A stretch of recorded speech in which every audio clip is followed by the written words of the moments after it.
What are you doing, Jay?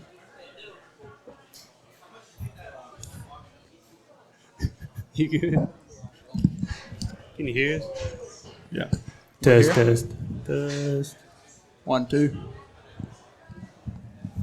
y'all hear us all right? Too loud? Volume up or down? Good?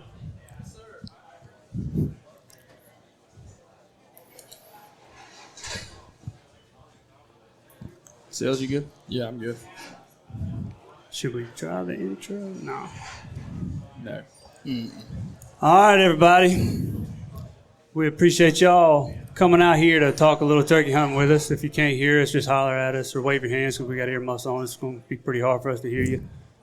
But I want to welcome y'all. I guess I feel kind of in the wrong for welcoming y'all here because this is Mo's place, and we want to thank them for allowing us to have this and hosting this. And there's a whole list of folks to thank for making this possible. It's something new we wanted to start a couple years ago, and something that our buddy Lake Pickle at the Speak the Language podcast, he and Jordan Blissett kind of started up at in Starkville last year and allowed us to join a live podcast at Rick's in Starkville, and wound up having a really good time. So we decided to hop around and do it this year. Kind of branched out from under their wing, I feel like. Seals. It was just Seals and I last year, but so this is our first round of doing it just ourselves. So I don't know, we're gonna work out a few kinks, but we're gonna have a good time. We're gonna talk a lot of turkey. I want to thank each and every one of y'all for being here, and a couple other folks like TFT for kind of help sponsoring some of these giveaways we're gonna be giving away at the end of the show. Light Boots they donated 4 pair of light boots are also up for grabs. If you got a raffle ticket, which is a good reminder. If you didn't get a raffle ticket, hop over here to our buddy Dylan and grab you one. They are free, and all you do is just hold on to that. And then at the end, we're going to give away like 5 things of Spring Legion stuff. We got some light boots, got some, I don't know how many packs of Turkeys for Tomorrow stuff, but it's all good bit of stuff. Everybody in here should have a pretty high shot at grabbing something before you leave today if you want to grab a raffle ticket. Let's see. We also got a little bit of merch up there, some stuff that's pretty new. One of them was released 2 days ago, Any Given Spring Morning, a book that released on the 5th on Sunday. And that's what Seals, Chase, and I have been doing the past 48 hours, 2 days? Yeah. Been packing books for 2 days. Got them shipped out this morning, headed down here. Had a grand old time at about 4 o'clock this morning, cussing each other out, trying to get stuff in line for NWTF that's coming up. So we'll be headed up there. But especially want to thank these 2 gentlemen next to me because they really headed this whole gig up. So I didn't do much. I just showed up. So That's 99 and order for Grant Lamb. Caught it. But so if anything messes up, that is 100% Seals' fault. I just really wanted to throw that in there before we get going, and It's possible. And if you can't hear us on the live, that's Chase's fault. And We're here. And if y'all ask us some questions that really stump us, that's going to be my fault because I bet there will be. See, this is practice for next week. Yep. We have to do a live podcast for like 72 straight hours, and there's a speaker above our head, and you got to time it just right. Mm-hmm. But anyway, so if you didn't know, my name is Hunter Farrior. I'm the founder of Spring Legion, and it's a brand created just for turkey hunters. I felt like there wasn't a brand out there that was solely for turkey hunters, a way to represent a philosophy that we hold very dearly, and that is to hold turkey hunters to a higher standard, and I think they are. It's a reputation that's well earned over the years. Bet you 98's next.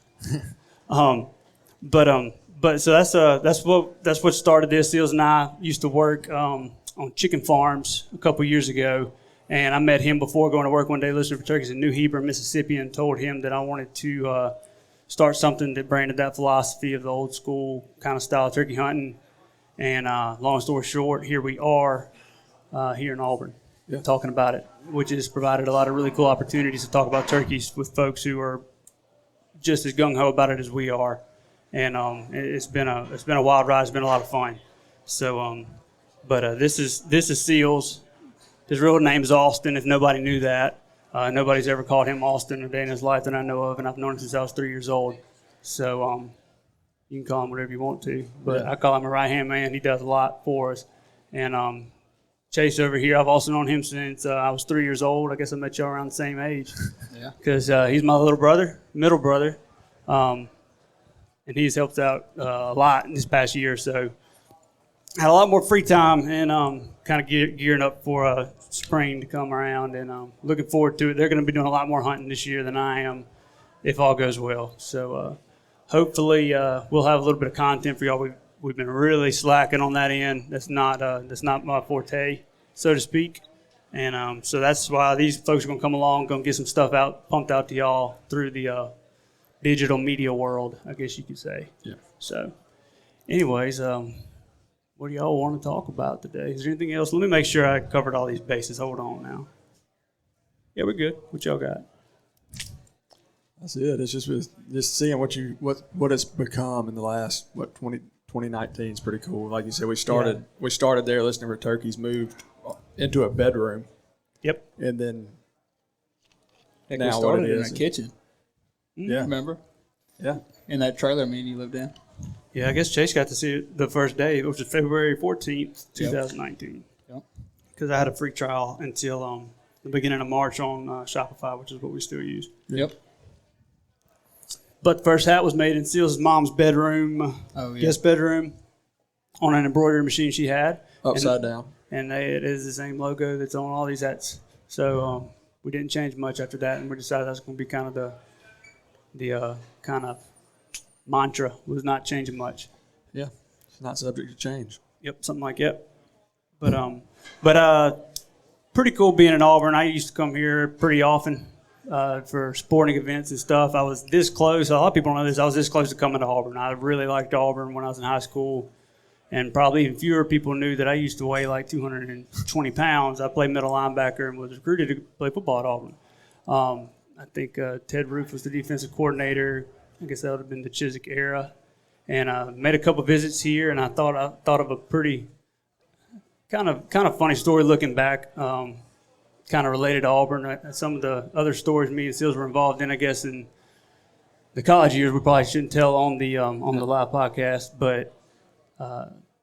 One of the visits, do y'all call it A-Day in the spring?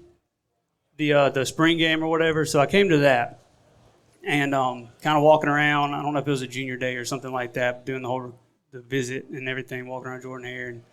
And you get paired up with somebody, and the guy I was paired up with, didn't know him from Adam, wound up being Michael Dyer. I don't know how long, if y'all are too young to remember who that is. That's pretty much the reason y'all beat Oregon that year in the national championship.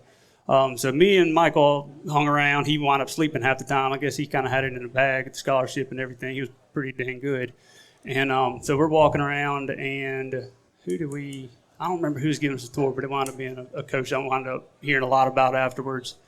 We're kind of walking through the locker room and doing the whole, the spiel of touring the whole facility and everything. And we go into they got a lounge and everything. I remember they had like a wall of just Under Armour everything. They had cleats galore, like a whole wall of Under Armour cleats. And they were showing us this cleat that was it was the only pair of its kind, and it was made for a new guy that had gotten there. And it had like really tall, kind of like not a high top. I'm talking like Johnny United's extended top, like looked like a pair of Granges on you. But he was showing it to us and everything, and walked over there, and he's like, this is who it was made for. He was some guy was asleep on one of the couches. He went over there and like kind of nudged him, kicked him up, and woke him up, and he stood up, looked like Dwight Howard stood up and shook our hands and everything. He's like, this is his new quarterback. He just transferred in from Glenn College. His name's Cam, and got to talking about him being really fast and very athletic, and we thought that was pretty cool. And then he went out there and put on a clinic at the A-Day. So then I remember very vividly learning his name quite well after that day. Everybody knew his name after that day. So that's my Auburn story. And Seals, don't you tell any Auburn stories. I'm not. Because after that we learned what Sky Bar was. Yeah. And we'll leave it at that. And then, speaking of stories, I feel like one of y'all had jotted down some bullet points that we're going to talk about that is actually turkey hunting related. It's going to be some turkey hunting stories. Chase, Seals, who wants to start? Seals said we don't plan well. If y'all ain't figured that out, so we're sitting here about 10 minutes ago. What do y'all want to talk about? And Seals said, let's tell some hunting stories. I said, that's a good idea for a podcast. Seals, we'll tell some hunting stories on the hunting podcast. Wish I thought about that 2 years ago. Yeah. But so we're going to tell some hunting stories very quickly, and then we're going to hop into some submitted questions that some folks had submitted on our Instagram to answer up here, and then we're going to hop into some live questions. I hope y'all interact and stuff like that, and some of y'all might be here, and I'm going to steal your question off of the submissions, but maybe you can think of another one, because I hope we allocated a lot of time to interact and hang out with y'all, so I hope we're able to take advantage of that here in the coming minutes. So Yeah. I'll throw some stories out there. Yeah, I'll go one of my most memorable hunts, and it wasn't even a kill. It was me and you down at the camp, and man, we got whooped all day. We set up on some turkeys, and that was the morning that I missed, one of the many that I missed. The morning you missed? The morning. Yeah, one of the many mornings, and so I missed those. You weren't in a spot to shoot, but I missed. We got up, got on some more birds, and we hunted them. They did exactly what they were supposed to do. Popped out at about 15 yards, and all of them had about 2-inch beards. Mm-hmm. So we let them go on our way. But they hung around for a while, and that was pretty cool. Yeah, we watched them for a while, but they went on their way. Didn't bump them. They got up and got on another turkey, and that was, to this day, probably the biggest bearded turkey I've seen by myself with my own 2 eyes in the wild. And that turkey also did it right. We sat down in a little ditch, and man, he came. The only thing he did wrong was he came too quick. Yeah. And we didn't have time. I mean, we looked over there, and he was there, and neither one of us had our gun in our hand. We had just sat down. So I think that day, that's what I was trying to tell you before. I think that day we had a chance to kill 5 or 6 turkeys and didn't kill a single one. And that don't happen often. No. I don't get 5 or 6 chances to kill a turkey in a year most years. No, and it just, I don't know. It didn't work out. It wasn't supposed to be that day. It definitely wasn't supposed to be. But when you mentioned that earlier, I said I had forgotten all about that, because I remember thinking we had it in the bag so many times, and then every single time it didn't pan out. Yeah. And we both missed at that turkey with that long beard, because there's 3 of them. And they came in because we sat down and sat in a ditch. I'm not talking like use the ditch to like prop against or something like that. We sat in a ditch about as wide as this table here, kind of just like wedged up in there. And then we could hear some footsteps behind us, and they kind of hit us that, hey, they made a loop around us, and they're not coming in front of us. And one of us swung around. You swung around on him. But one of us swung around backwards. Me? Yeah. You swung around right. Yeah. But we both missed. And I remember I think I could have hit that turkey if I had not have seen his beard swaying like it was. When he saw us, he didn't even run that far. He saw us, and he was already at about 30 yards. He just kind of trotted off about 45, and by then, it was I'd already fired 2 shots. You'd fired 2, and I never looked at another turkey. There was probably something closer, but that's all my eyes could focus on. I was out of shells because I'd missed early that morning, so I shot my other 2 shells that I had in my bed or in my gun, and I didn't have any more bullets. Well, I think that was one of the 3 or 4 misses I had that year. Yeah. Well, the only miss I remember being with you was same situation. When? The big turkey. Oh, God bless. That's by far the biggest turkey meat you've ever seen. That trumps that beard by 1,000%. Mm-hmm. And he actually has a video of it. Yeah. And we'll never see that. Yep. That was the last year on that place. I did get my hands on that the other day, just so when you start telling me about missing a turkey, I'm going to send it to you. I didn't miss him. I shot at the tree. Yeah. Centered it. Yeah. That was a rough one. That was a bad day. With the bridge on that story, we did double the next morning. We did. On some 2-year-olds. Yeah. And that was awesome. And I'll take a 2-year-old any day. Absolutely. Yeah. Especially when you're that down in the dumps because you got whipped the day before. And another little caveat, I don't really know what caveat means, y'all. No. But I always hear that. But another little caveat to that story is we thought we had bumped them off the roost that day. Remember that? Yeah. And it was buzzards. Yeah. You talk about your heart sinking. We came up the next day after missing. Seals missing twice. I missed once. That's 3 combined misses. come up the next day, and the first thing we hear is wings flapping away from us from the spot that we just planned on listening from.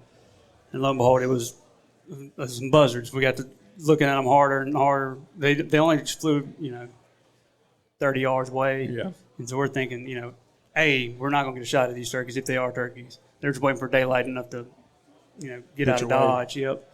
But no, they were buzzards and wound up killing a couple 2-year-olds about 30 minutes later. Is that down at your place? Yep. Yeah. But what's your story, Chase? I mean, really and honestly, I could go into a few, but I mean, the one time me, you, and Sills hunted together was pretty wild day. Mm-hmm. I mean, and it's really and honestly number one. It was the first day me, you, and Sills have hunted together. The only time. Only time I've hunted with Sills. Period. Yeah.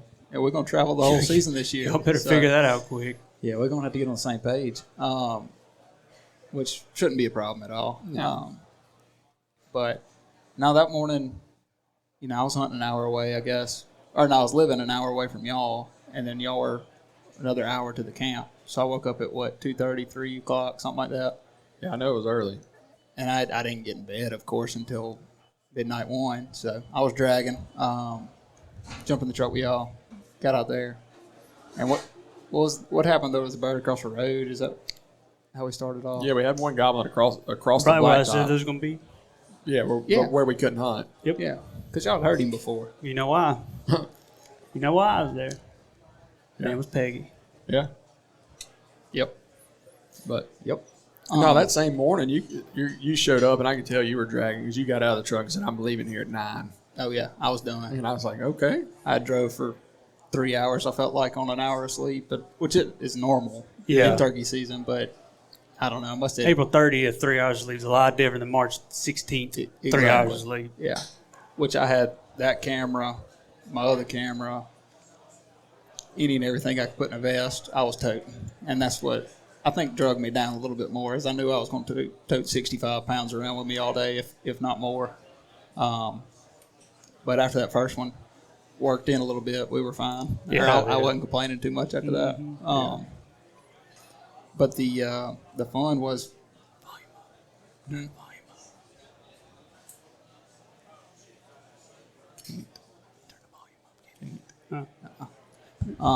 Maybe thing closer. We're good. Yeah, go. Good. Yeah. Good? All right. The funny thing was we went back and forth so much that day. We probably walked a total of 6 miles, I don't even but know. really and honestly, it feels like a lot more. It may have been a mile, but what we were walking in and out of. Yeah.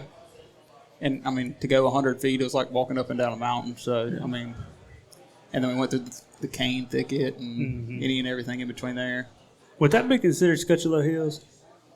Yeah. It's flirting with it. 'Cause I Yeah, mentioned it's flirting. Scutchelo Hills in the new book. Yeah. And I'm thinking, I don't know if anybody's ever going to know what Scutchelo Hills is, but Yeah, that's going to flirt. know. with it. Scutchelo Hills looks like this. I mean, if you could fit 5 hills into this bar room right here, Oh, yeah. and they're all about 40 feet tall. Yeah.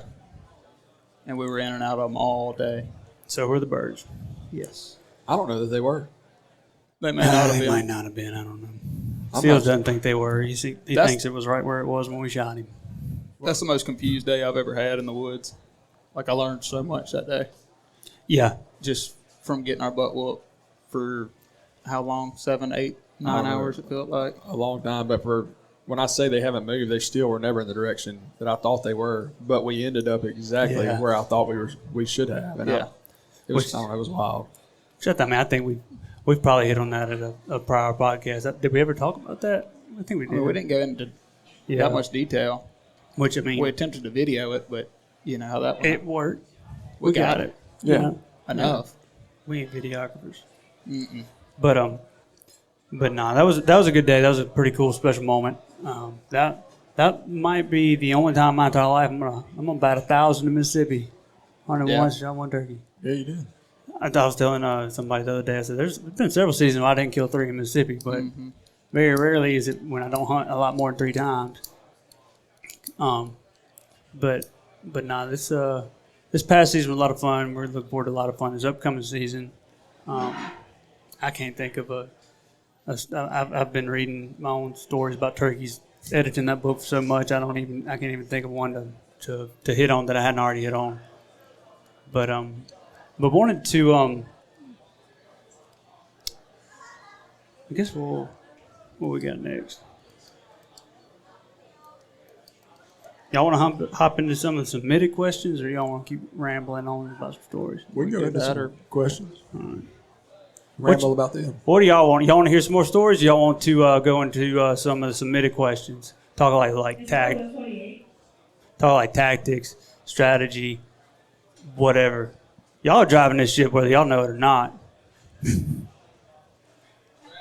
Strategy stuff. All right, we can do that. We can hop into questions, more stories.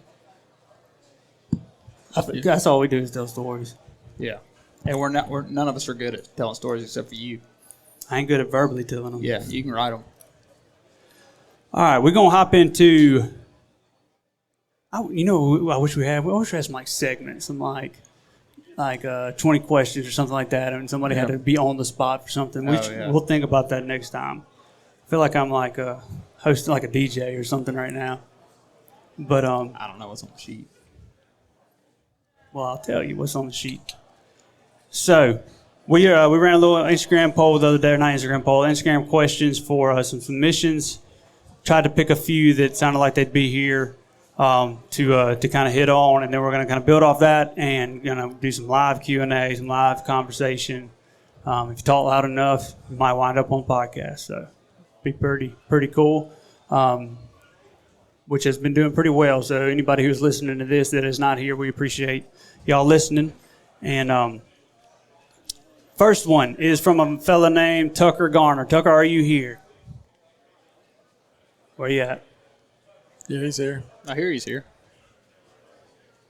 Is he here? Yeah, he's here. I'll just make sure he's here. So we're doing some submission questions, and I saw yours up here, and I was like, that's a really good one to answer. So I want to make sure you heard the answer. But Tucker asked, he said, how to break a hung-up turkey. And that is a notorious position to be in. Mm-hmm. And one that I spent a lot of time thinking about and a lot of time wound up writing about in, I think it's chapter 8 of the new book, Any Given Spring Morning. It's called Chess, Not Checkers. And that can never be more true in situations as such of a hung-up bird. The chapter prior to that is or isn't, and that's figuring out what a bird is and isn't. And usually a bird either is or isn't coming to you, and there had to be a whole other chapter on the neither, on the one where he isn't leaving and he isn't coming to you because he's standing still at 80 yards. And there is no golden answer to that. Turkeys hang up as sure as day is long, and about as sure as death and taxes most times. But there are some rules of thumbs that I think you can kind of implement there, and I'm going to spoil a little bit of the book, but if you haven't grab a copy, and you'll just have to learn the details. I'm going to give you the meat and potatoes of it here today of chapters about strategy and stuff like that. So in my mind, I think most times if a turkey's going to hang up, your best chance at fixing it, which is you start off about 50 and you're not going to go any higher than that, I feel like. But most of that is done before you even sit down, and it has to do with setup location, where you position yourself to a bird who could have the potential to hang up. A lot of times, I think I kind of begin the discussion with the difference in being smart and keen. Wild turkeys are pretty smart, but they also will hang up at a snake-like looking stick in a puddle of water. They'll sit there and wait for the puddle of water to evaporate, hopefully in time for them to court the hen on the other side. But they can also read the serial number on your shotgun from 150 yards away. That's keen. That's not smart. You can't outsmart keen. You got to outwit it completely. So kind of what you do beforehand is kind of where the whole chess and checkers comes into play, and kind of how you look at the broad spectrum, the long-term effects of what you do now, and base your moves not necessarily off of what the bird does, but what the bird might do 30 minutes from now in reaction to what you do next, if that makes any sense. Yeah. So most hung-up gobblers are talked out of their little hung-up spot before you sit down. And it's not during while they're hung up. It's eliminating that possibility. And something I think I might have hit on before, but I'll hit on it again, is kind of position yourself not in the pretty spot. A lot of I know I can think of so many times, especially growing up, especially in college. I'd sit in the middle of the wide open woods, call from a tree, and a turkey get to the edge of the furthest cover. He'll stand there and gobble his head off, and he won't step into the open because he can see the open, and he doesn't see a turkey, or he doesn't feel comfortable walking through the open. And the same can happen for a human. If you'll go stand in the middle of a wide open field and try to look into the woods, you can see the hardwood curtain surrounding you, say 80 yards away. But you can't see in there no further than this table is long because, It's thick. Yeah, I mean, it's just thick. It's just a shadow. It's a big curtain of hardwoods. So, but reverse the kind of flip the script there. You go stand 30 yards in the hardwoods and look in the field, you see the whole field. Fine. Mm-hmm. The turkey's no way different. So if you're going to sit in the open and the turkey's going to be in the thick, he just has to walk to the edge of the thick and he can see everything he needs to see. You just can't see him. And there's no telling how many times that happens. And when that gobbler's hung up at 80, 150 yards, he's looking at where you're sitting. He just doesn't see you or a turkey. Yeah. Because when he sees a turkey, he would come there. Or if he gets curious to wonder where that turkey might be, he would walk across it. But he doesn't have to because I'd be sitting in the middle of the wide open, either open hardwoods or in the edge of a field or something like that. No different. When he stops gobbling, it's usually when he sees you kind of getting curious too. So that's kind of my theory. And a lot of times I can think of a specific scenario where I went back the following day, same exact scenario played out. I decided to stick within the woods I entered by, sat about 15 yards into the woods, and the turkey that hung up at the other edge of the cover and would not walk to the open hardwoods for the life of him walked across it after about 8 minutes to look into the woods I was sitting and shotting. Mm-hmm. So I think you can really eliminate the hung up gobblers before they have a chance to get hung up. And that can be by creeks, by roads, by changing terrain, cutovers, all that good stuff. And hens. If you're on the complete opposite side of the hens he wanted to be with, he doesn't like to not have his cake and eat it too. He doesn't like to just have cake or just eat it. He wants both. And he'll get to a threshold. I think it's an invisible threshold where he can hear both hens. He can hear you and them, or he can lay eyes on you and hear them. But he doesn't like to just cross one off. So unless you're really, really good at calling, you can sometimes call enough to keep him there while other hens move away, I'd say. Yeah. I've done that before way more than I feel confident in saying I called him away from those hens. I kept him in tree long enough for those hens to leave him, and he forgot. He just got left. Kind of just sidetracked and not talked away. There's a big difference, and I'm not good enough to talk him away, I don't think. But aside from that, I think you can, and this is kind of theory, I think you can change a bird's theoretical temperature 6 times out of 10. But it is possible. It's definitely possible. Well, that's what I was about to say. A lot of it depends on how hot he is. Right. And the hens that he's with.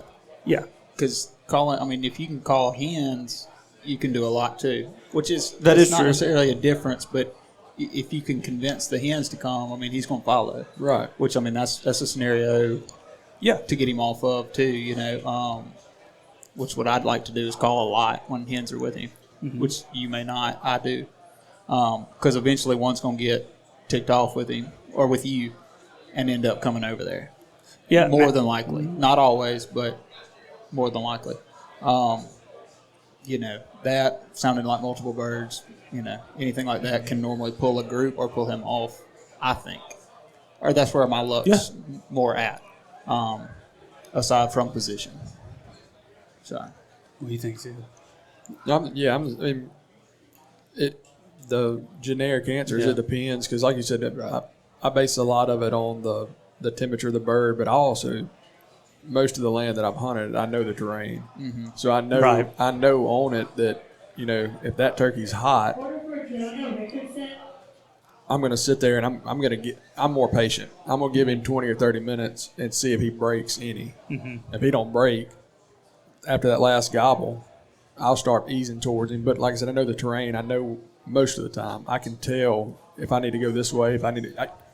What might have hung him up? Right. What might have hung him? Do I need to go this way and get around the creek and try to crawl him down this way?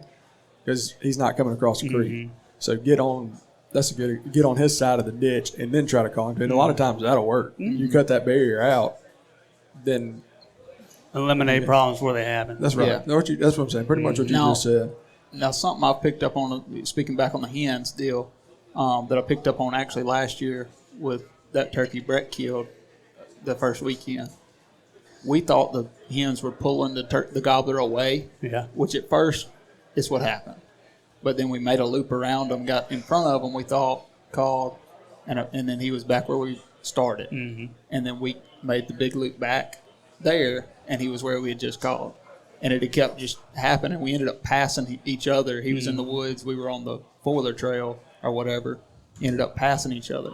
And I said, he's pushing hens to us. Mm-hmm. And it's just taking him forever is all it ended up being. Right, and that goes back to why that's kind of my theory is 30 minutes if they don't gobble, then figure it out. That way you're not going back and forth. Right, and exactly what once it clicked with me, we had passed him, and I called there, and the place that I'd called right before that was, 80 yards from us. So we booked at 40 yards, got within 40 yards of that spot that I last called, and he popped out directly in my boot tracks where we stopped and called. Yeah. And you think about with 5 hens or something. Him rounding up hens, he's got to go to the other side of them. So it's going to sound like he's moving away, bro. Got to catch in front of them. Yeah, pushing back. That's a good idea. I never thought of that. Well, that and he may just be, strutting around eating, walking back and forth, and instead of him walking left and right of it, he may be walking forward and back. So it may sound like he's going away, and that's you give him some time. Right. You can tell and pinpoint that gobble. That's also something I've changed the way I hunt a lot in the last 3 to 4 years. Yeah. Because I used to be the guy that sat there. I would think about it and think about it and think about it before I made a call. And if I didn't kill him on that tree, it just wasn't happening for me that morning. I wasn't going to get up and move. Which that's where that getting up and moving was hurting me. Yeah. Was when they had hens and they were pushing slowly working to me, and I would be moved 3 times by the time he gets to where I originally started. So just sitting them out can sometimes do that. Oh yeah. Used to be more successful for me. But no, I think you can, like if a bird's hot or he ain't hot, I think you can change it regardless, and I know you can change it to colder because I do that pretty often. Right. He can be real hot and I'm making my ice cold real quick. But no, I think you can. I think I wind up referring to the boiling point. 211 degrees is hot water, 212 degrees is boiling water, and there's a fine line between hot and boiling right there. And you can do the same with turkey temperatures, no differently. Usually you can talk one into moving. If you change the scenario, you can cut up on your calls all day long, but that ain't what's going to pull him in. It's going to be the silence which follows the calls that pulls him in. If you can rattle it a little, just rattle his understanding in any way of what just happened. Why is it all of a sudden there's 3 hens there now? Now it's back to 1. What happened to the other 2? Why did she move? She's been following me all day. And silence kills a lot of birds. If you're like a broken record, just monotonous 6-note yelp back and forth. He's gobbling to let you know where he is. Not telling you. He could be telling you to hold on. He's on the way, but a lot of times he's telling you to hurry up because he's on the way and it's the other way. Yeah. Just getting kind of he's from stagnant birds into henned up birds right there. But it depends on the scenario, obviously. But now, can I say the number one thing I do when I'm working a bird and he does hang up, quote unquote? What? Fight and purr. That's the number. That's a bold move. That's a secret. Bold strategy, Cotton. You fight and purr, and then silence for 15 minutes, and that's when I decide if I'm gonna move or not. So I if did that doesn't one work, time. I did that one time. Yeah. I was about 19 years old, and had a bird coming to me, and for no reason thought I could fight and purr on a mouth call. Oh gosh. And I'll tell you why. Because there was a dog running around, and I was scared he was going to get between. I could hear him barking. It was like an old Walker dog or something. Was like barking around, messing around. I was scared to death. He was about to get between me and that bird, and I wanted that bird to run before that dog got there. So I started trying to fight and purr on a mouth call, and I didn't know how to fight and purr on a mouth call. Yeah. And that dog must have scared that turkey or something. I don't know. I never saw it again. Yeah. That killed a bunch of turkeys for me back when I would sit. Not moving around a lot, because if you do it and get up 3 minutes later, you're gonna bust him. A lot of times. Yeah. But if you're willing to sit there for another 30 minutes or so. And I have gotten up after a bird is hung up, thinking it must be something I'm doing. I'm responding too much. I'm calling this way too much, not enough.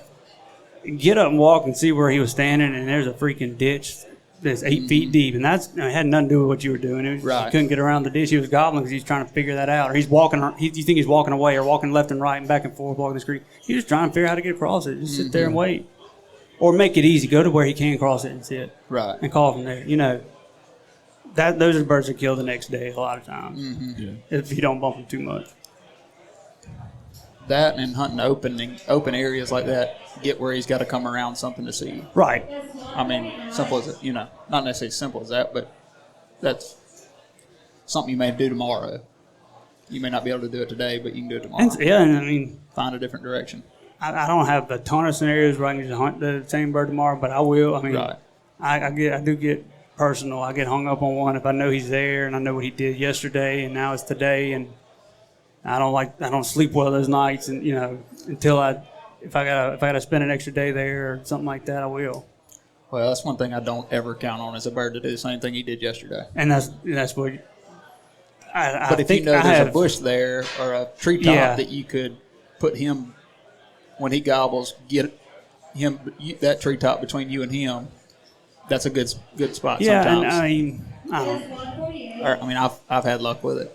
Behaviorally, if that's even a word, birds don't do the same thing they did an hour ago. You can't bet on what they did 10 minutes ago on doing it again. Terrain ain't gonna change.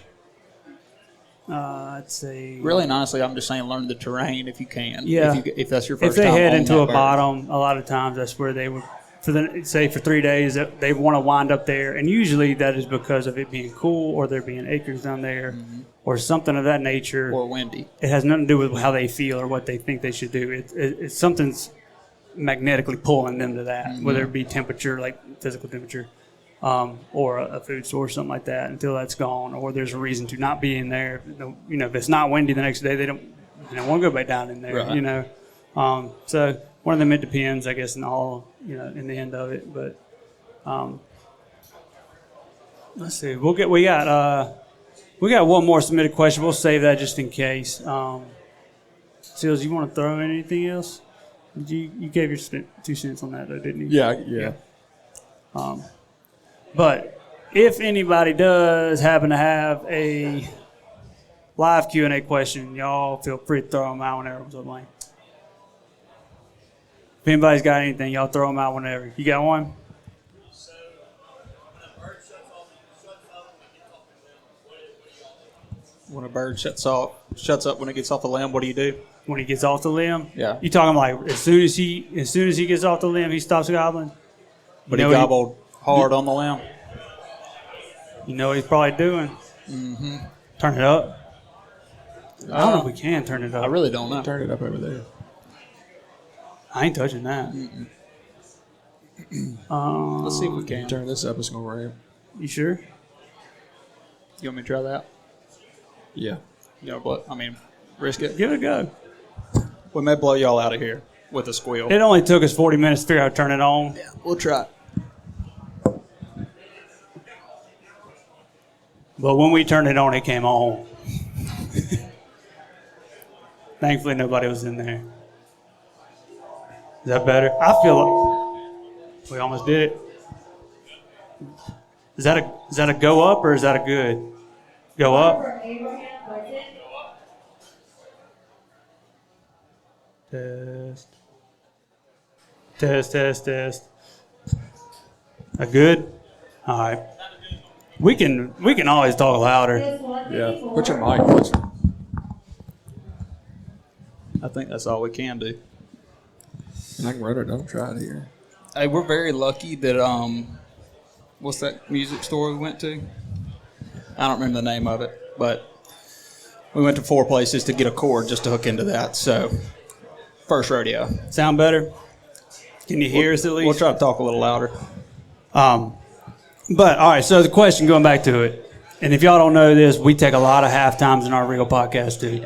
Yeah. Something will happen. Somebody will call somebody, and somebody will forget what they're talking about. And a lot of that has to be kind of meshed together. So that's what we're going to do on this one. Or we might let it ride. If it's a live podcast, it's a live podcast. Right. They deserve to hear the whole thing, I guess. But so, question was, bird's gobbling. I'm guessing pretty heavy on limb. He flies down, and he just goes ice cold. Can you tell where he pitched down to, or are you just completely blind? Does he gobble it all on the ground? How you gonna know where he pitched That's down what I to? just if he gobbled it all on the ground. That's what I followed that with. But he's probably on top of a hen and can gobble a bear, but he might not be. And a lot of times, I think what the first thing a gobbler does when he flies down is stand there for about 2 minutes, and he just looks around and evaluates everything. And that is your best bet in those 2 minutes to talk a bird into coming your way.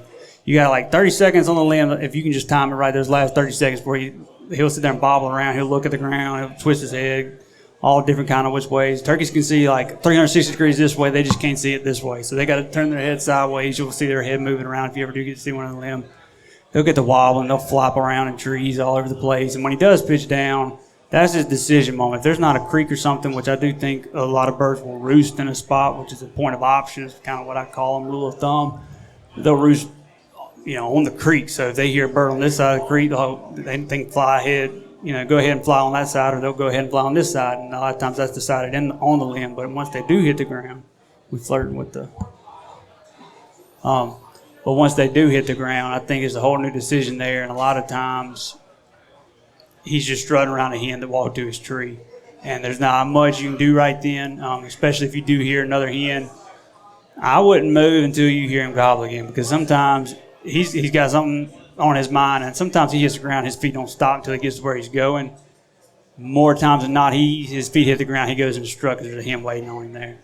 And I'm just kind of recollecting some times that I can remember that happening pretty recently, and me being bound to determine that bird has gone, left the building, and then somehow in the midst of all that, he ain't gobbled yet, but maybe he's headed to me, and I'm getting nervous because he's headed to me. Then I'm like, no, ain't no way he's headed to me.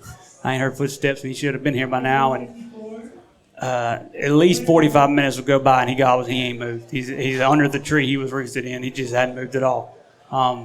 Something's there keeping him there, and it's usually a hen. But if you ever do get that first gobble and it's on the ground, that's when I do call pretty quick, immediately.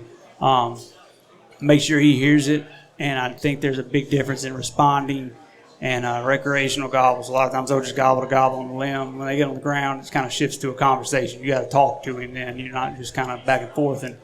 And a lot of times that is very crucial to sound like a turkey and not a turkey caller right there, because he'll answer you a whole lot on the limb, then he kind of just flips it on, kind of real talk on the ground. Like, you can't overcall on the limb, because he'll just sit there and just answer. And if you ain't the first hen to his tree, you lose, kind of deal. And you can't walk to his tree because you ain't a turkey. You end up calling hens up to him because he's gobbling so much at you. That's that could why happen, you yeah. try not to call a lot on the limb. That's why I try not to call a lot on the limb. But I was going to say something that kicked me off.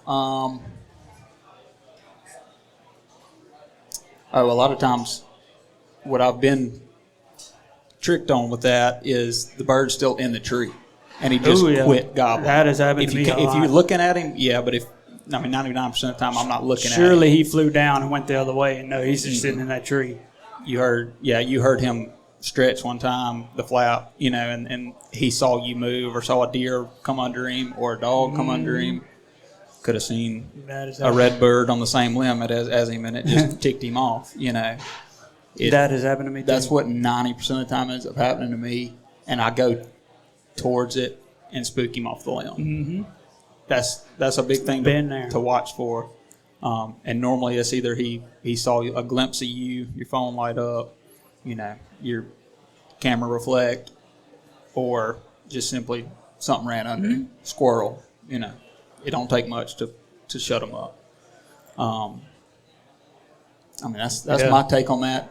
If you saw him fly down and he just doesn't care, you just got to change his temperature. That's just a cold bird. I kind of handle it the same way I would the patience wise on a henned up turkey. I'm a much more patient hunter than y'all, I would say. Yeah. And I'll sit there 30 or 45 minutes just to see if I can hear something. Not necessarily just listen for a gobble, listen for walking, listen for drumming, whatever. And if he gobbles again later on and he's still in the same spot, I'll move. But my thoughts on it as I'm calling there, is he slowly working here? Is he going to breed this hen that's with him? He's on over my way. So I'll give it time, 30, 45 minutes. And if he gobbles the same place, then I'll regroup and figure out how I want to try to what terrain I can use to maneuver to him the quietest and with the most cover and try to get to him. That's somewhere though. Like I'm not a. You can still be patient and still like do a lot of reposition. I'll reposition in a heartbeat, but I will sit there on that tree for 4 hours. If I'm, you got to be disciplined and do not move until you hear him gobbling. If you don't know where he went, you don't know where to move to. I've done it too many times. Like I think he went this way, so I think I should move here, and that ain't where he went, and I shouldn't have done that. So and I've met him eye to eye 7 yards before by accident, because I was moving while he was moving, and we were both moving towards each other, and that ain't a good feeling. But and it don't matter if it's taking 2 hours. I promise you, if you put your mouth on your mouth pouch and you start walking towards him, that's when he's going to decide to move towards you. And a lot of that is not necessarily coincidental. It's because you started moving and he's heard footsteps, and he hadn't heard footsteps in 45 minutes. He's just heard a turkey that hasn't stepped, hasn't moved, hasn't batted its wings, might be in the tree. Oh, but dang, I hear leaves now. It's on the ground. I better go. So it just thinks you flew down and it didn't hear you fly down, so now it's going to head towards you. So if you'll do anything that'll make them gobble that is a turkey noise, I think is good. I wouldn't start doing a bunch of owls and crows from the ground in the same spot, like, just swapping out owl crow, fly down cackle, owl crow, kind of stuff, trying to get him to gobble. But wing flaps, you got a wing in your vest. I always keep a wing in my vest. Pop your leg with it a couple of times. Turkeys just make noises that aren't yelps and cuts and putts and stuff. Scratching leaves, doing anything like that. I would do that before I even start trying to shift my calls backwards and forwards. Any kind of natural turkey noise, and a lot of times they'll either kind of shot gobble at it. A lot of times like a caulk or something like a ta-ta-ta-ta. We'll make them gobble back at it kind of involuntarily, and you'll at least know where he's at. And if he's at the same spot, he knows where you're at. Something's occupying him. And another reason I wait for him to gobble again is if you'll sit there long enough and say you can't hunt something, and you're just sitting there listening, or you just really stubborn bird, and you're going to wait it out. If you'll sit there long enough, you'll learn that they'll become a pattern. Like 12 minutes or something will go by and you won't hear him, and all of a sudden he'll gobble like 4 times, and that's just him calling another hen up. And the first thing he does as soon as his feet get off of the hen's back is gobble. And he's going to let you know where he is. He's pretty much just in mixed up, and they're just in there making rounds. And that's all they do for as long as they'll let him. And he might get on his next hot streak, might be at 10:30. But if you're there to hear it, you're in a good spot. He knows where you are, but a lot of times if you start making un-turkey call related turkey noises, he'll at least gobble back, let you know where he is, and he'll probably break stride and head towards you once you realize. Let him know that you are on the ground. And another thing to that, him shutting up, my thought is he's not the dominant per turkey in the area. Could not be. And that's why you kind of want to keep your eyes peeled. Stay, still and quiet and all that. And a lot of times when you do cut or, get excited or make one gobble, it's going to be over here, not the turkey you're hunting. Because that's more than likely the dominant turkey, or vice versa. And good chance he got his butt whooped yesterday, and that's why he shut up when he got on the ground, because he was in his territory. He was in the rink then. So I don't necessarily know if that answers the question or just says why he might have shut up. But yeah, was that remotely close to anything good? Yeah. Was that good enough? What else y'all got? Anything else? I heard a yeah somewhere. I didn't. I thought I did. See, this is why we ask online, just in case. Yep. We'll let you think on it a little bit. We got one more. I wrote it down. Hold on. Our buddy, was that Ethan? All right, so it's kind of opposite. He said you got a bird to gobble, and then what do you do? So you got a hot bird that's gobbling back at you. That's a little different than a bird that ain't gobbling. I think you hunt them totally different. If a bird is gobbling back at you, a lot of things you can do wrong, and only a few things you can do right. That's kind of what separates turkeys from everything else you can hunt. Is turkey hunting, you got to be 101% right, and if you're 99, it's not going to cut it. If you make one wrong little tidbit of a call wrong or wrong move, you can mess it up so quick, and you can have it perfect and it still not be right. Wait, what's the If a turkey is answering you, what do you do? Which is a very not asked about question, but that's a very important question. If things are going right, what do you do to not, kind of not mess it up? Yeah. Because that's a big, it's one of them, it'll catch you wide-eyed. You kind of expect a turkey to hang up. You expect a turkey to make a big loop or to skirt this edge. And obviously, I expect turkeys to do the unexpected 10 times out of 10, but sometimes they come in on a string. Yeah. Then what do you do? Well, the second Or not do? I'll use an example. The second turkey you killed in Florida the first year there, we were listening. We stopped and he gobbled. He pitched down and he was dead in 3 minutes. Yep. And just kind of to be honest with you, all we did in that situation, we just sat down. Like right where we were. What do you not do? Yep. Yeah. Don't push it. Don't try. Don't see if that was that a drum we heard. Let's better call and see. No, I'm pretty sure that was sit down, wait it out. But I don't know. That's kind of a fluke scenario. I think we just happened to not bump him. That's what I'm saying. We bumped plenty doing that the day before. The same way. But no, Chase, you want to go? I'm trying to paint a scenario. Me too. That's why I made you go. If he's gobbling on the limb, or it depends the time of day. If it's after 10 a.m., if he answers me, period, you sit down. Yep. And that's another thing. A reminder: never call without a tree to sit on or a plan. Don't call until you're in a position. If a turkey gobbles left, right, up, down, sideways, you can set up and be okay. That's just caught with your pants down kind of thing. That's the only way to put it. If he's answering every time you touch a call, shutting up. It's a pretty obvious thing too. But if you got him gobbling and he's hot, he's gobbling good.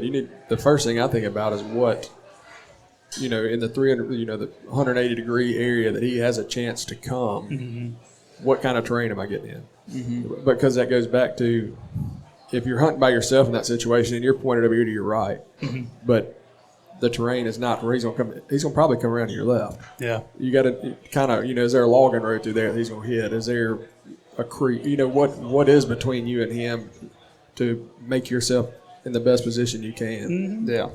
And that kind of goes back to last year when I was in Michigan with Walker.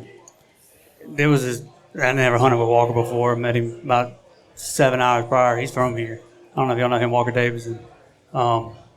We were up there and he shot a bird, and I met him up there in Michigan last week of the season, and went to wound up got on a bird. He they hadn't gobbled yet, and we had seen them and kind of came around. This has been an hour between the time we had seen them, and got down and wound up having to go find this farmer. Had to pull him off a tractor. Had to find 7 people before we even found the guy who owned the place. Went to the wrong tractor. A big long story. Got in touch with him. Got permission to hunt the place. Went down in here. A lot of time has passed, an hour and a half probably, and we don't know where the birds are, but I have a good feeling they had made their way to here and would have probably stopped considering time of day. And we were running gun trying to get through there, and all of a sudden I stopped, and he's kind of like, okay, we'll stop for a second. And I stood there for, I promise you, 19, 20 minutes, sitting there just staring at what was in front of us, just running every single scenario in my head of what that bird could do. And because I hadn't called yet, he doesn't know we're in here. We might have bumped him already. I don't know. If it didn't do what I thought it did, anything could be possible. But before I let it know where I was at all, I had in my mind of every single possible scenario that could go on, and just to kind of mentally illustrate it, there was a big field up here to our right. I love live podcasts. I can show y'all with my hands what I'm talking about. Yeah. Usually on the other podcasts I can't. This is awesome. You show us. Yeah. So there's a big open field up here, kind of elevated on our right, and we're walking down this pretty open creek bottom. There's a creek on our left running this way, and we had seen the birds, I'd say probably 90 yards ahead of us in the corner of that field as it hooked around into the kind of the elevated part of right before it dropped off into that creek bed. Had no idea what side of the creek they were on, but I knew it almost didn't matter because if we could get close enough to the creek, I feel like we can get them to us and then make a move if we needed to. Surely they would gobble, but if they didn't, what would we do? And that's what happened. They didn't gobble. So we sat, in my head, the best position because it was just a gradual slope up here to the open. If we sat in the bottom and called, they were going to walk up there to that open and look down into the bottom, and that was going to be out of range. And I'm talking like it's like a 60-yard difference. It's just enough to piss you off that you can't sit and shoot the bottom or shoot at the bottom and shoot at the top. It's within 20 yards of that.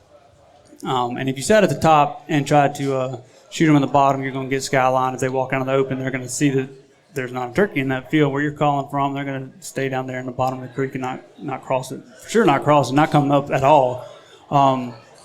So wound up getting a good spot where you can sit in the middle and call onto the bottom, hopefully, and this has happened before, not this time, but at other occasions, they'll walk on top of you to look down at where they think your calls are coming from. As long as you're within shot range of that top part that they would probably travel, you're in a pretty good spot. These actually had made it enough into the creek before I called and didn't answer at all, which is like the most turkey thing they can do is come to the calls and not answer at all. I called like 3 times, and then all of a sudden, Walker was on my right. We're on the same tree, and I told him, for some reason, I had that voodoo feeling. I said, I need you to, no, he was on my left. I said, I need you to move to my right. And he was like, okay, whatever. He'd already killed a turkey. He didn't even have a gun with him. And so he moves over here, and the reason was because I had a feeling they were in the bottom. If they were in the field, they would have answered back at it because they'd have been muffled. But they were in the vicinity we were. If they didn't gobble, they knew where we were. They didn't need to gobble, if that makes sense.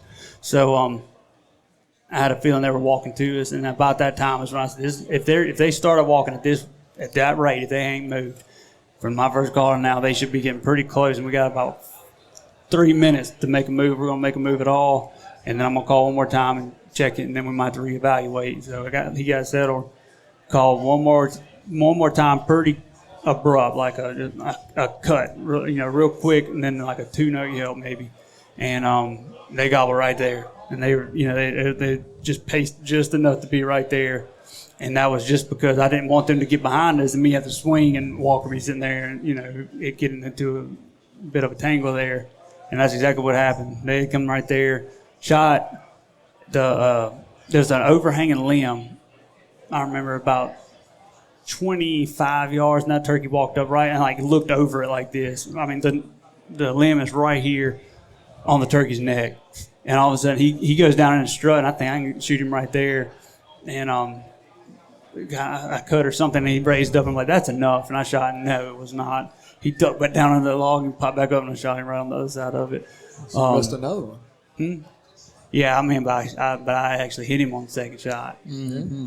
You just missed 3 times on one time. You just wasted shells at that point. Oh, I know. But no, that's if a turkey does answer, making sure you're in the right spot, that is the most critical thing you can do, I think. And a lot of times being quiet. And a lot of times he is answering you, telling you where he is, wanting you to come to him. If you don't come to him, you better have a good reason why he better leave his situation. Mm-hmm.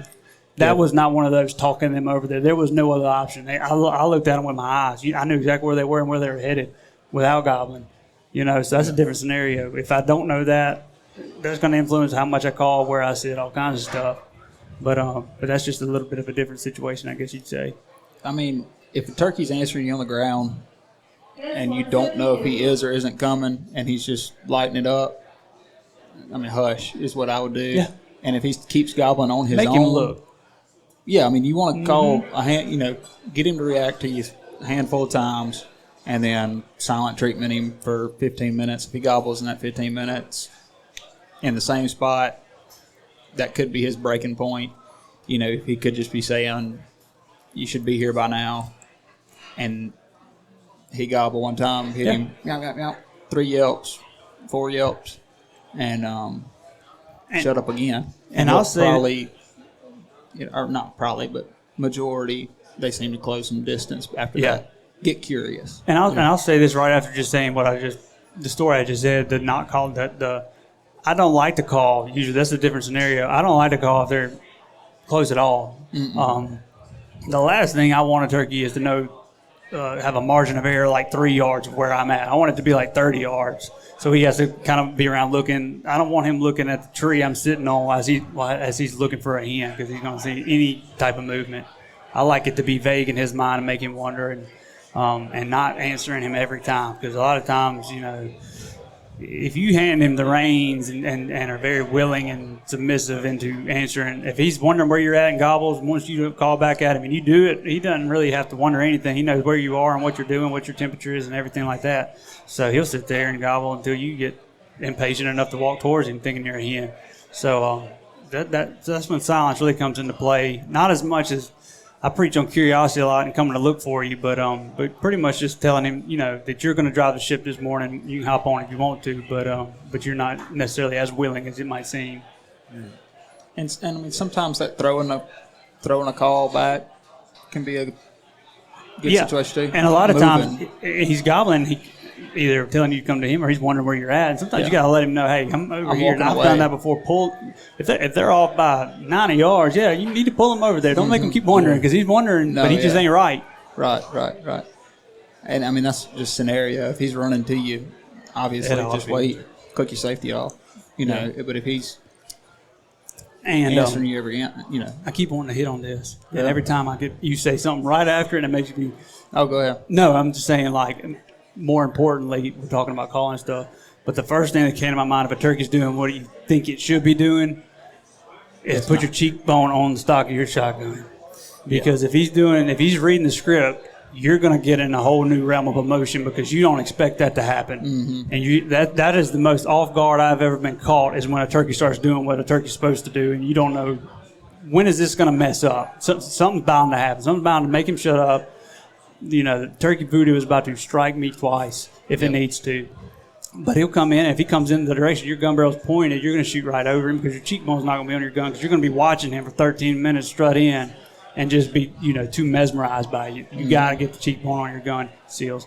And I've done it too. And I did it 2 years ago, I think, 2 or 3 years ago. And this actually, I took this out of the book, Chase. I wrote it in the book. It might be in the next one. I took the whole chapter that it was in out, and just put it aside. But it had to do with a turkey flying down from the roost, kind of going back to that dude's question. When we were kids in Kosciuszko, and I've watched a turkey fly 250 yards from the roost and land and 12 yards in front of you.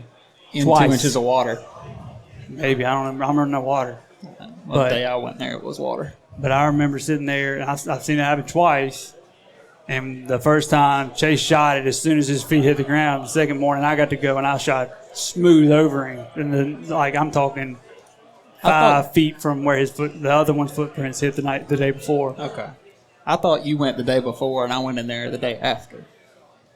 I thought it happened to you the day before, then happened to me the next day. It happened to you first. Okay. I thought. And I was there. I shot the turkey you missed. No. Okay.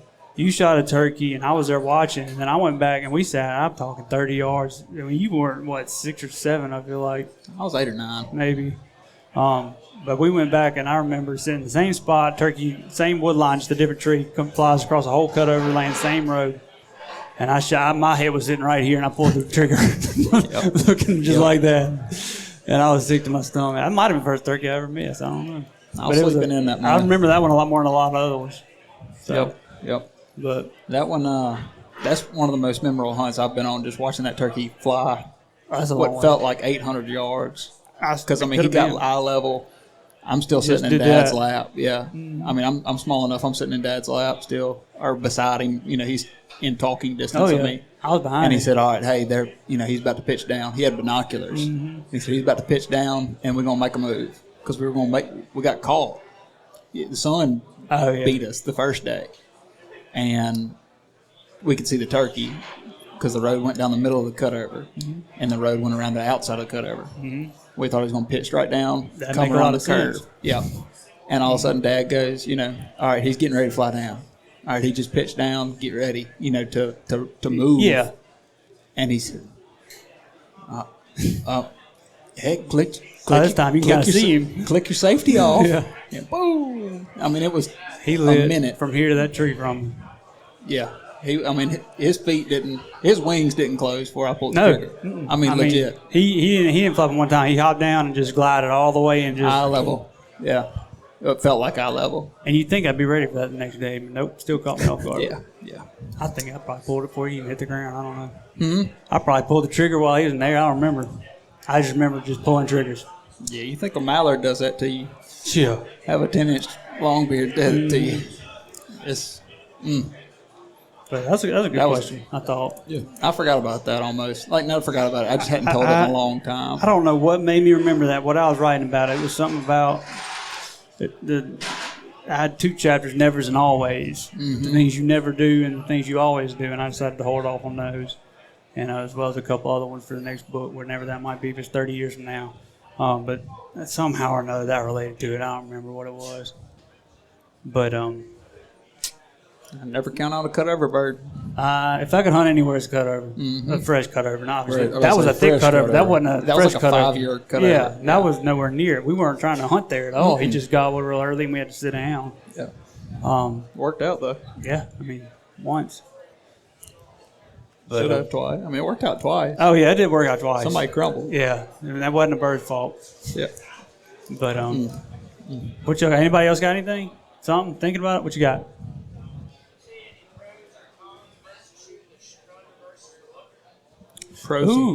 Pros and cons on shooting the strutter versus the looker. Right? Yeah. Be honest with you, I'm gonna shoot the first one that gets in range. Yeah. If, Majority of the time I don't have the option. I don't know enough to hold off to shoot the looker. If that makes any sense, I'm going to need a little more evidence. Yeah. But yeah, it's one of those things that I definitely, if they're both there, any thought is enough for me to go, yeah, you know what, I'll shoot the one looking. Just to, in theory, if this is correct, there's a lot of things that I do because I don't know if it's just plausible. You know, it could be true that that the one strutting is the one breeding and the one that isn't breeding at all. And there's a lot of other theories that tie into that. So that's enough for me. The main thing is they separate and I've got a clean shot on one. It just doesn't process as quickly as I think, and like a turkey sober minded. Yeah, I'm gonna shoot the looking turkey because I've thought of that, and then the scenario happens: the one strutting pops his head up, and the other one's pecking around. I'm shooting that strutter's head. As soon as he sticks his head up to look. Yeah, and that's kind of how I am when I said to shoot the first one that comes in range. If I have the option, Yeah. I'm gonna shoot the looker, but I'm not gonna. If the strutter comes into range and the looker is 10 yards behind him, I'm gonna shoot the strutter that he's in range first. But yes, Especially if if I have things the get option, fishy. yeah, Yeah, if it's wide open and I know that I can, and I've got time to think about it, I'm Right. shooting the one looking.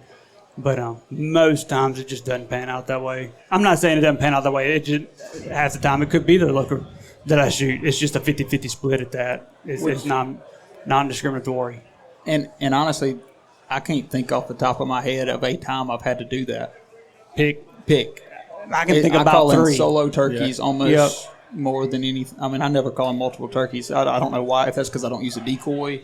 I don't know. That may just be because We I'm got not any hunting turkeys at our fields. places. Yeah, we only have 2 turkeys to hunt sometimes. I don't know the situation of that, but I have thought of that before. Like, why don't I call in multiple longbeards like everybody I see is doing? And it just may be a different way of me hunting. Is Yeah. all I've come up with. And I think, But- it's one of those. It's a danged if you do, danged if you don't, and it's the complete opposite at the same time. Mm-hmm. So, yeah, if I could think of one in Kansas, and I did shoot the one looking, and I watched it another time for, I promise you, 778 yards, and I ranged. I didn't walk it. Ain't no way I was walking it, but I watched 2 longbeards in the middle of Kansas come all the way across the field to a box call because the wind was blowing right at them. Mm-hmm. And I never in my life would I thought that would have actually happened. And I didn't think there was no way I was watching through binoculars, watching their neck extend, and I couldn't hear them gobbling, but the wind was blowing the opposite way. But I'd wait for that wind to blow and wail on this box call. About the 5th time, I saw one of them, their head stick up, and I'm like, there ain't no way they just heard that. And then kind of waited, and did it again. They stuck up again. I'm like, they're hearing it. They might not know what it is, but they're hearing a turkey sound at least. And something to do with, I guess, the competition in them. There was one hen and 2 longbeards, and while one of them didn't think, hey, I'll just stick around here, I don't know. But they got to walking, and then one of them answered, and then they both kind of came on. And they both came. I'm talking. I watched them the whole way, and they got about 25 yards. And I wound up in my mind going, shoot the one, and just not strutting. Because as soon as they stopped, the left one would pop in the strut. And so I kind of kept my mind on that right one. And then, you know, I don't know how many hens the strutter bred that year or the looker, but I know how many the looker did not breed the next year. Yeah. So. That's a good question, though. Kind of forgot about that. That was the hot topic there last year. There probably are smarter people who know the more definite answer to that. I hope they enlighten us if they do, because the only reason I am impartial is because I don't know. You know, if I ever do know, it will influence my decision, I promise. Yeah, absolutely. Yeah, I mean, I guess if I had the option, looker, from what I have heard. Oh, yeah. And, you know, if it's true or not, I don't know. So, but I don't know. First one comes up, probably getting it. Good question, though. Which anybody else got anything? What do you say? What's your opinion on reticle versus bead? I'll tell you after this year. I put a red dot on my gun for the first time this year, and I've never done it, but as much missing as I have, and me and Chase were talking about it today on the way here. When I'm sitting there looking with my eyes just through the 99% of what we hunt's woods, I think my eyes, the astigmatism of my eyes, get so tired that whenever I see a turkey, we were actually talking about it on distance, boy, you know, I can't see to shoot a turkey more than about 35 or 40 yards, or I start missing. And I think it's because my eyes literally get so tired that I can't focus on it. So I did put a red dot on my gun this year. And just actually sighted in before we came up here. So and I don't think these two. Well, you shot a red dot. I saw it. What was that Friday? Yeah. Yeah, when we went rabbit hunting. Yeah, and it's a good compact one too. I like it. Yeah. Which, But I've never shot one other than that. You shot one before, haven't you? I had a scope. Okay. At one point, it was a red dot scope. It wasn't a holographic thin one. It was, you know. And I didn't like it. I just it felt like I was deer hunting, you know. But Bragg shot one for years on that 20 gauge because Hunter broke the bead off. Yep. Yeah. And red, you know, the little other beads, the true glow beads, made it shoot high. Yep. Anyways, the only downside to a red dot or whatever you want to call it, holograph was just an optic in general. Yeah, is glare. I've watched turkeys, you know, you turn just a little bit and all the turkeys act like something I've never seen. They all it's a sound they make. It's woo, and it's just a flinch, and their feathers make a noise you don't ever want to hear. And took me forever to figure. It wasn't them seeing me move. It was simply the sun hit that and cast a beam. That's, you know, you're gonna have it with cameras too. You just really got to watch sitting sun facing you. Not in a shadow or whatever with them. As far as ethical in today's world, the shotguns, in my opinion, the bead's never as true as you want it. You know, they're just not made as close to detail, attention to detail as they used to be. The last several shotguns I bought, you know, they just didn't shoot on the bead, you know, and that's maybe because I'm patterning shotguns at 10 yards to check shells, you know, and all that. So, you know, that's my opinion on it. I don't know. Yeah.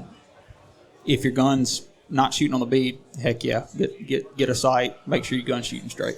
Yeah, because I actually was with a guy that had bought a brand new shotgun. We went back and shot it in a lead sled, so you know it's pretty not, but it's there. And his gun was shooting about 2 inches to the left. You know where the center of his pattern was about 2 inches to the left, and it was like 7 or 8 inches high. Right, and that was straight out of the box on a lead sled. So and you put that at 35, 40 yards, it's this far and this far. Oh, yeah. It seems to be. Yeah, and that's where a red dot is definitely needed, or a sight of some sort, adjustable sight. I ain't the gun guy. Yeah, Hunter. We're lucky if Hunter's got turkey shells. Not. I've always been a big guy, and I just ain't never had no problems. Yeah, same here. But it's one of those things that I hope I never do. And then when I do, I'll have to. But I've just never had a problem with it, and I don't adjust well to new things. So I don't even know. I'm scared I wouldn't turn it on. I'm scared I wouldn't forget about it. You know, something would happen, and I just would kick myself because that did work, and you stopped doing it. And I just hate doing that because I've done that with too many other different things. That is something I ran into one day hunting with another guy, letting him use that gun that we have a red dot on. Really? It was Zach. Really? And me and him were hunting on his place, and the battery was dead on it. Or it was good when we checked it that morning, and you know, by the time turkeys got up there 20 yards, I'm sitting directly behind him with a shotgun. Turkeys work down the road, and he goes, I can't get on, I can't see my dot, and he goes to moving all around, and finally the bird spooks and walks out to the right or the left, I don't remember, and I shot him, and we got him, but it was like that. I'm not going to shoot one unless I have to, because it's another thing that can go wrong. Yeah. But if your gun's not shooting straight, yeah, you're used to it. 1,000% figure it out. You know, definitely get used to it. So you're gonna need something. So, and I know, nice. I do know people that shoot rifle scopes. What? I know. Yeah. Abigail shoots a rifle scope. On her dad's 12 gauge. She got scope ring last year. The gun was very bad off, and he had one sitting there. And he put it on there, and it's never been different. But it's no batteries involved either. It was a way to put his gun on with no batteries involved. Just a little 4-power scope. Yeah. And it works. So, a thought. I don't know. I don't like that feeling. A turkey head and a scope. Just one weird, you know. Yeah. Not bad. I don't know. But That what you're time asking? we got? I have no idea. Well, we got 20 minutes before we got to wrap it up and be out of here. So we got to do a little bit of giveaway. So one more question, if anybody's got anything dire to round us out, send us back to Georgia and Mississippi with. I think those were some good ones. I like those questions we have gotten. Any more questions? We must not be good at answering them. I mean, we do take a little rabbit hole. Yeah, we get on the roundabout rabbit way hole about every it. now and then. But all right, we got a little pile in there on the raffles, on the giveaways. The entire reason half these folks are here, probably. Mm-hmm. Let's see. Yep, Is that everything? pretty much. Before we're gonna hop into these, which we ain't gonna necessarily have these on the podcast. So before we hit the unrecord, we're gonna hit want to make sure we do thank Mo's down here in Auburn, Alabama for having us. It has been a pleasure. The hospitality has been unmatched. This is the first one of the year, but again, it's very nice. And want to thank TFT for donating some stuff, Light Boots for donating some stuff, Austin Sills for their time doing this. They really did all of this. I just get to say the thank yous, I guess. But no, thank y'all for coming. Seriously, I appreciate it. Everybody who told somebody else to come has been a big help. Kind of spreading the word. Anybody wearing Spring Legion, you're family to me. If you're a turkey hunter, you're family to me.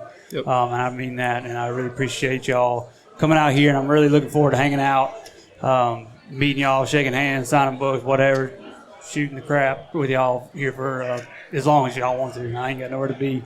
Y'all got a little bit longer of a drive home than I do, but I drank a monster for 3 there's minutes. not much else I'd I'd rather do. I ain't gonna lie. I'll stay up to talk turkey hunting with some turkey hunters. So thank y'all for being here. Thank everybody for listening to this, and I appreciate everybody who does leave reviews and stuff like that. That drives us a lot more than y'all would ever know, and it's much appreciated. So Seals, go ahead and hit that record button here in a second. Thank y'all for listening to the Spring Legion Podcast.